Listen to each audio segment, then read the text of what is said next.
फटाफट खबरें सुनने वाले तमाम महत्वपूर्ण श्रोताओं को सुरभि का नमस्कार है। शुरुआत करते हैं आज की सभी बड़ी खबरों की।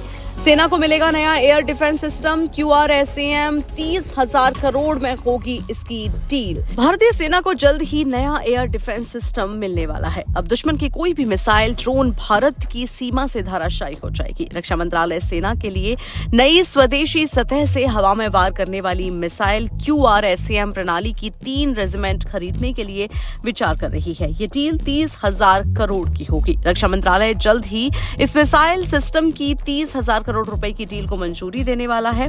यह निर्णय इंडियन एयर डिफेंस सिस्टम को और ज्यादा मजबूत बनाने के लिए लिया गया है। वहीं हाईटेक टेक्निक, डिजिटल पैटर्न, एक स्पेशल तरीके से बनाई गई है बीएसएफ जवानों की नई वर्दी। बीएसएफ के जवानों को अब नई वर्दी मिलेगी। नई वर्दी में 50% खाकी और 45% हरा और 5% भूरा रंग शामिल होगा। इस विशेष संयोजन का उद्देश्य सीमावर्ती क्षेत्रों की भौगोलिक परिस्थितियों के अनुसार जवानों को बेहद कैमोफ्लाज प्रदान करना है, जिससे वे दुश्मन की नजर से छिप सकें। ये वर्दी ऑपरेशन के दौरान जवानों को अधिक सुरक्षा भी प्रदान करेगी। वहीं ऑपरेशन सिंदूर के बाद भारत का पहला सैन्य अभ्यास शुरू। भारत और मंगोलिया के बीच 17वां संयुक्त सैन्य अभ्यास मंगोलिया की राजधानी उलान बतौर में चल रहा है। इस सैन्य अभ्यास को नोमैडिक एलिफेंट 2025 नाम दिया गया है। इस अभ्यास में अर्ध शहरी और पर्वतीय क्षेत्रों में गैर पारंपरिक अभियान चलाने पर ध्यान केंद्रित किया गया है। 31 मई से शुरू हुआ यह अभ्यास इस महीने की 13 तारीख तक चलेगा। वहीं मौसम विभाग से अपडेट्स की बात करें तो उत्तर भारत में प्रचंड गर्मी का दौर अभी जारी है। मौसम विभाग ने मंगलवार यानी कि 10 जून को राजस्थान, दिल्ली, हरियाणा, पंजाब, चंडीगढ़, उत्तर प्रदेश, मध्य प्रदेश में हीट वेव का अलर्ट जारी किया है और लू भी चल सकती है। इसके अलावा राजस्थान, पंजाब, हरियाणा, उत्तर प्रदेश और मध्य प्रदेश में भी हीट वेव का अलर्ट जारी है। यानी उत्तर से लेकर पश्चिम तक गर्म हवाओं या लू से बचकर रहने की सलाह दी गई है। दिल्ली एनसीआर में अगले 3 दिनों तक जबरदस्त गर्मी पड़ने की आशंका है। IMD ने बताया है कि तापमान 45 डिग्री पार कर सकता है।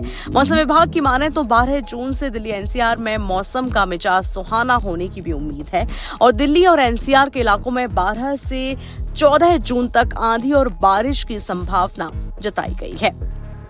वहीं केरल तट पर सिंगापुर के जहाज में लगी आग, चालक दल के सदस्य लापता। केरल के तट से कुछ दूर अरब सागर में सिंगापुर का एक कंटेनर जहाज MV वान हाई 503 पर सोमवार की सुबह आग लग गई। श्रीलंका से मुंबई के लिए रवाना हुए विशाल मालवाहक जहाज घंटों बाद भी धू कर जल रहा था और इस जहाज के चालक दल के 4 लोग लापता हैं। ज्वलनशील कचरा ले जा रहे इस जहाज से 10 से 15 कंटेनर महासागर में गिर चुके हैं। खबर लिखे जाने तक भारतीय नौसेना और तटरक्षक बल के जहाज बचाव कार्य में लगे हुए हैं। केरल के अजिक्कल बंदरशाह के सर्वोच्च अधिकारी ने सोमवार को बताया कि मालवाहक जहाज के कंटेनर्स में घातक पदार्थ लदे हुए थे और इसमें ज्वलनशील ठोस, तरल और जहरीले पदार्थ भी शामिल हैं। इन कंटेनर्स में तीसरी श्रेणी 4.1 श्रेणी के ठोस ज्वलनशील पदार्थ हैं, साथ ही 4.6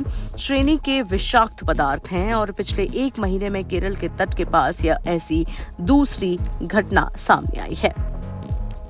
इसी के साथ आज की बड़ी खबरों में इतना ही। देश और दुनिया की तमाम खबरों के लिए सुनते रहिए जागरण पॉडकास्ट का एक खास कार्यक्रम। यहाँ प्रदर्शित सभी खबरें दैनिक जागरण के ई-पोर्टल से ली जाती हैं। इन खबरों को विस्तार से पढ़ने, समझने और जानने के लिए आप विजिट कर सकते हैं हमारा ई-पोर्टल। अपने ब्राउजर पर जाएं और टाइप करें www.jagran.com।